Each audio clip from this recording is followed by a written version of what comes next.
I like to model people who have been successful in the past. And that's why I love to study them, read them, and find out what made them uh, successful. And one of the stories I'm going to lead today's leadership series with is the story of Starbucks, which is a chain of um, coffee shops that operate in many countries in the whole world. In 2008, the United States was hit with a serious economic recession that affected so many businesses. At that time, businesses were hit hard, including Starbucks. Sales were falling and stores were closing. And there were panic everywhere in the business and financial world. The Wall Street predicted that so many businesses will go. And then, yes, so many businesses, both big and small, were closed up, spanning from banking sector, insurance sector, even technological sectors. But this man, the CEO of Starbucks as at that time, stood different. He even didn't even have much finances as other companies who folded up had, and he didn't accept defeat. What Howard Schultz, who was the then owner and the CEO of Starbucks, did was he was asking himself questions. What if there are still possible ways to grow this business, even in that current economic situation? And as at that time, millions of businesses, as I have said, were closing up, and it was estimated that over 1.8 small businesses shut down alone at, between 2007 and 2009 in the United States. But what he did was he relied on focus and ingenuity. By ingenuity, I mean he dug down into business strategies that could help them or as a company to weather the storm and come out strong after the economic recession. And as a result, Starbucks grew rapidly, even during that recession and beyond. I wouldn't go more into what Starbucks, the strategies they used, but what I want to point out is that for a business to grow or a company to grow, it must be deliberate and it must be strategic and it follows specific moves. While I may not be discussing on how to grow a coffee shop or discuss particularly the strategies this man used to grow Starbucks even in economic recession. But what I want to point out is that no matter any economic environment, no matter the climatic economic environment at all times, even as we face in Nigeria today, I know it is a very, very, very difficult thing to operate a business in Nigeria, but there are still ways to grow. One of them is what we are going to discuss. I wouldn't want to take much time because, like I said, what I want to give is primer. We might have some time to discuss further on this framework, maybe as time goes on. So in business, you either grow arithmetically or exponentially. What do I mean? In From our elementary mathematics to college mathematics, we we started with arithmetic and then um, we moved to algebra and all that. When we talk of arithmetic, we are talking of linear growth. We are talking of 1 plus 1 is equal to 2. We are talking of um, um, we are talking of 3 plus 3 is equal to 6. But when we are talking of exponential growth, we are speaking of, in business, I'll call it an unfair advantage because even in the business world today, we've noticed some companies that came out and took us unawares. There are many of them, even in the startup world in in in in Nigeria as of today. And one of them, if I might mention them, is Money Point, when this company came, it just came all of a sudden and took over. They had strategic exponential growth in view. And it's not linear, it's not on a straight line, as we all know arithmetically. And we are going to discuss three strategies that will help any business grow, not arithmetically, but exponentially. I'll also show us a simple model, Excel model I've created to drive down home what this framework can do for us. Number one is that in order to grow a business, there are three ways, and you will agree with me. Number one is to increase the number of customers. For example, if a particular business has the capacity of servicing like 20 customers in a day, they are capped and they cannot move beyond that.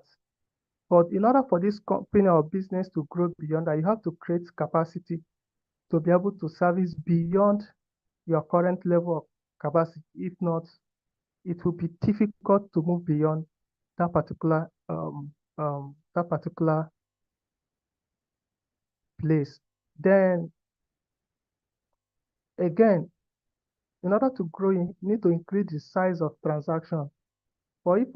For example, in the business world, there's something that we call average order value. That is the average value of transactions that customers make per unit level. What do I mean? If a customer comes to buy, if 10 customers came to buy stuff in a good in a store, and at the end of the day, they spent X amount of money, you are going to divide that X amount of money by the total number of customers that came to be able to get the average order value of that particular of that particular cohort of customers. If at the end of the day you are having say 10,000 naira per average order value, the business cannot grow beyond that except you find out a way to increase the average order value beyond that particular amount of money. And also we'll talk more about some of those things that you can do to increase the transaction value. Another way is to increase the frequency of purchase. Again, for example, if uh, at the end of my presentation, like I told you, I'm going to show you a simple model that I've created to drive down home. And I use an example of a dental clinic. If, for example, a dental clinic, each of their patients comes once in a year to their practice for probably teeth cleaning or what. How the question should be, how can we get these customers or these patients to come back maybe 2 times in a year? Because if you're able to bring them back more than 1 time, you've increased the number of the amount of money you make per unit ahead of each customer that comes to your practice or that buys from your company. Now, this is the most important thing. If a business was able to increase one of the levers, for example, if a business was able to increase number of customers by 30%, the business bottom line will experience a 30% increase. But if a business was able to increase each of these three levels by 30% each, we are not ending with, sorry, there is an error here with my slide. I was aiming at getting at 10%. If a business was able to increase each of these levels by 10%, we are not getting 10%. If you remember in our in our uh, in our mathematics classes in the college or secondary school, this we are talking in our algebra classes, we are talking of exponential growth now because there is exponential factor that and then we will not be getting 30% total increase. We are getting 33.33%. I'll hit on that later on. So what are the ways to increase number of customers? This is a place that these are factors that might be difficult to implement if you are the first time, if you are being exposed to these strategies for the first time. But like I said, we might have subsequent sections where we'll discuss more of these. Number one is to referral systems. For example, you had about 100 customers at your business, or clients or patients at your business last month. Are you able to convert at least a percentage of maybe 10 or 20% of them to refer new clients to you, people who are in their circle? Because see, look at in business and in business, referred customers buy so easily. They don't negotiate more, and they don't give you as a business person issues because they saw somebody who they trust.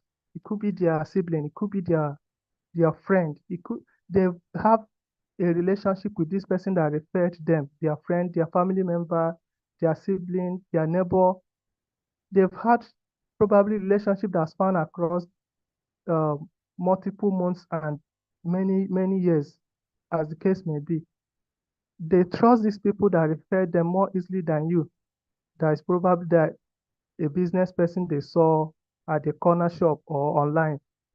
So if you're able to stimulate a referral system whereby people who have bought from you are able to refer more customers to you from their circle, it will help you increase the number of customers. Then another way is what we call strategic partnership, which involve two different businesses with different goals coming together, one feeding off the other. For example, if you are if you own a spa business, you can refer your customers to a dental clinic because the customers who are buying from you look more alike than customers who buy dental services, as the case may be. Another way is to increase your value proposition. What much value are you giving to customers? What value added propositions are you giving? What else are you giving them that your competitors are not giving? What offer are you making to these customers that they can't get in the market?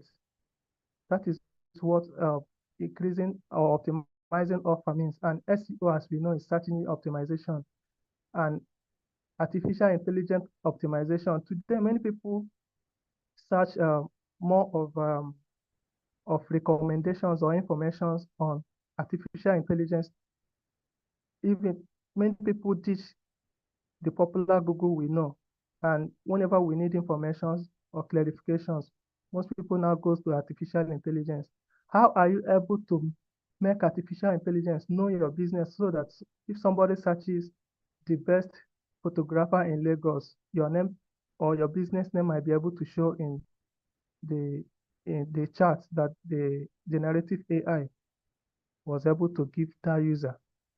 Another one we know is social media buying and paid social ads, like we see on our YouTube, Facebook feed, and Instagram feeds. If you are able to combine all of this, and then another another strategy that many business people don't look at is how do you patch? I call it patching the leaky bucket. For example, if you bring two buckets, one might have a hole and the other one does not. Try to fetch water into the two of them and leave it. You see that the one with a hole will leak and all the water in the bucket leaks away within few minutes. How are you able to, like we discussed, how are you able to make your business, your customers come back again without without more focusing on more customers coming in, but how are you able to look at retaining most of those customers so that you turn them to repeated customers?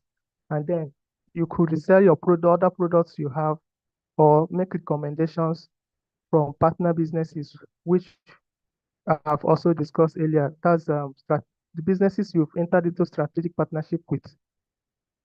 And then we have how to increase transaction value.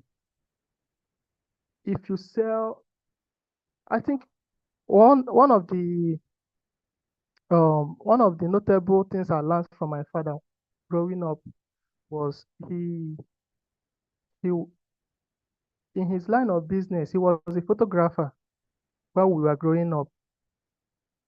Whenever he does a service for a client, he fails not to sell other services he has at the same time. And in most cases, this client buy maybe he can be able to convert like 20 to 30% of customers he has worked for in a single month, and that's extra added value. So in your line of business, for example, like we are talking about, whenever a customer comes, maybe in a dental clinic, are you able to cross-sell other dental products?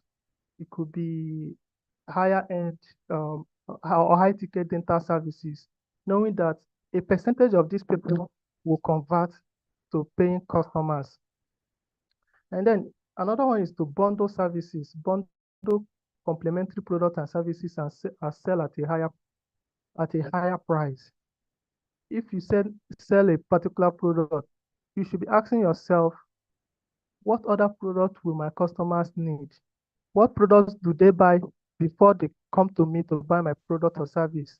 Or what product are they buying together with my product or service? Or what product would they need after they've bought from me? You could go ahead before them and bundle all those products and services and sell at a higher price. By that time, you are increasing the transaction value. And then,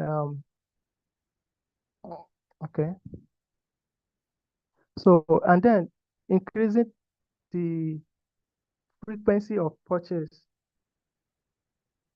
How we- there are some particular products and services that need to be repeated.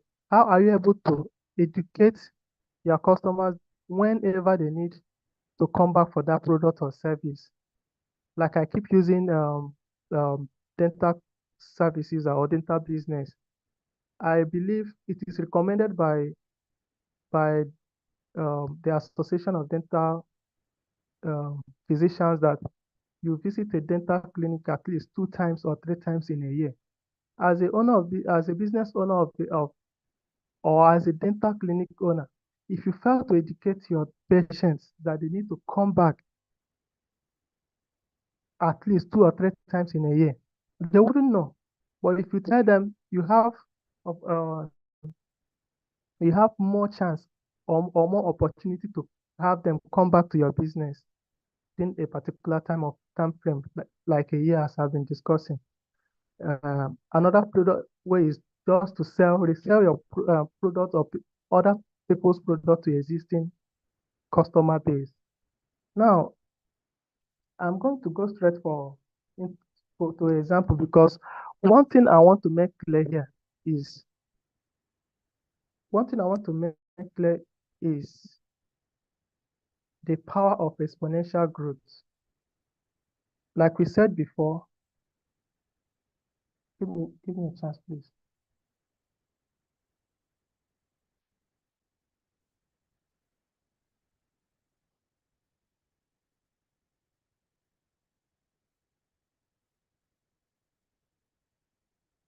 So like I said before, if you grow any of these pillars by 10%, it will affect, it will give a positive 10% effect on your bottom line. But if you go ahead and increase each of them by 10%, you are not getting 30% then because there is now an exponential factor in the equation. You'll be getting like 33.333 to infinity. That's exponential growth. I'm going to give you simple model on Excel sheet. This is just a simple model I created to explain more of what this strategy means. So if you can see, we have scenario 1, and we'll come over to scenario 2 at the end, at the bottom. Scenario 1, in scenario 1, we have like 10 different, we have 10 patients in a year for our hypothetical dental clinic.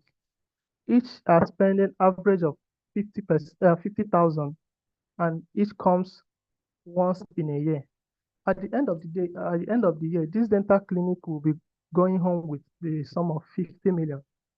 But see what happens. Give me time.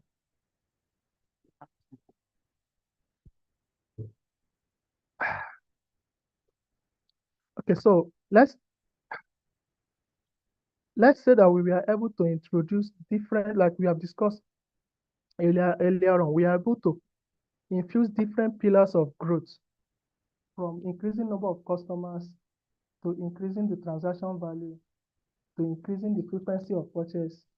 We are able to move this business from from total of 1,000 customers in a year to 1,002. And we are also able to move this business from 50,000 average order value to 60,000. And then out of out of the total out of the total number of one person per unit level that comes with 1,000, we have one out of, say, every 100 people that that comes into the business, we are able to increase it to 100 and, oh, sorry, out of 1,000 that comes previous year, the last year, in the coming year, we are able to increase number of customers to 1,200. I don't know if you understand what I'm saying. Modeling this out, you will see that we are moving away from 50,000 per unit level to, which is 50 million in a year, to 86,000. You might be thinking, why is it that we didn't get like 60 million out of this business? That is because the exponential factor have played exponential factor, like in arithmetic, in algebra, if you can remember in algebra, like I've said before, the arithmetic factor have played in, and there is exponential factor that moves the result from 60 million to 86,000. I don't know if you understand what I mean by this. So in summary, what I want to reiterate is that in any business can grow exponentially by not chasing a single line of growth, but chasing what I call growth multipliers, and not rely on a single channel of growth, like I've said. For example, many businesses rely on probably referral, and that's the industry standard. Other businesses rely on walk-in. They just choose a particular place that have more traffic and locate their stores. Other businesses today run ads online.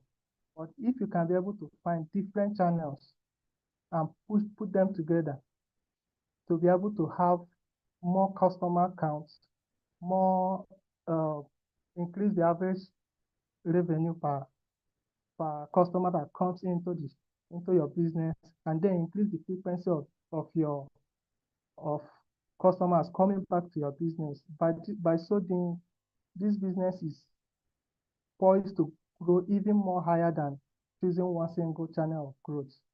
So I want to end it here. I don't know if my explanations were so clear. If not, I would love to entertain questions.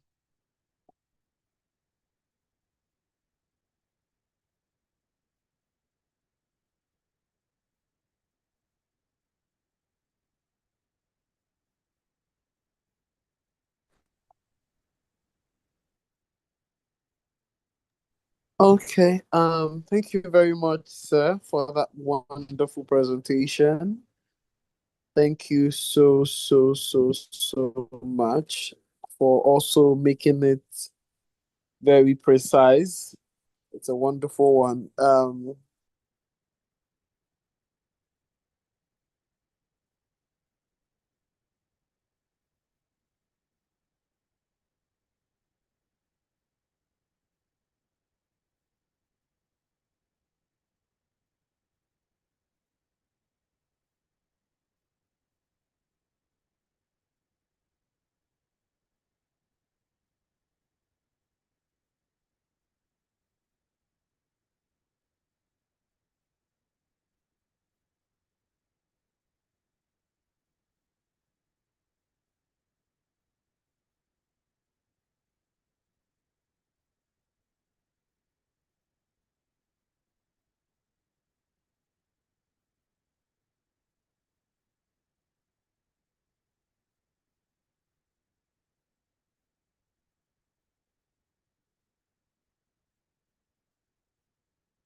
Hello, can you hear me?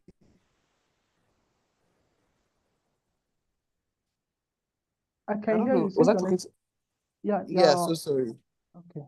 So sorry. I said it was a very good presentation. Thank you so much for that beautiful presentation. For those who have been listening from the beginning of this um, presentation, do we have any questions? This was a very insightful one, and thank you very much, sir, for making it enter at this time. So before we call it a night, if you have any questions, please signify either by raising your hand or just send the chat.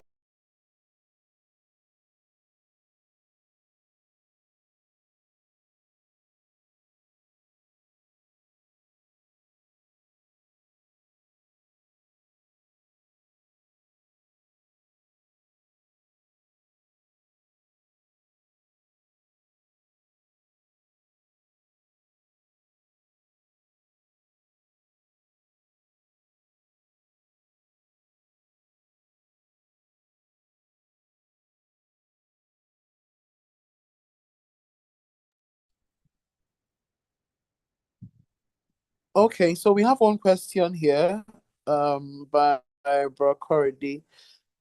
Um, Excellent presentation. Dear historical or practical examples of these three core levers and how they accelerated business growth. So he's basically just asking if they have been um, practical examples historically that has uh, um, that these three core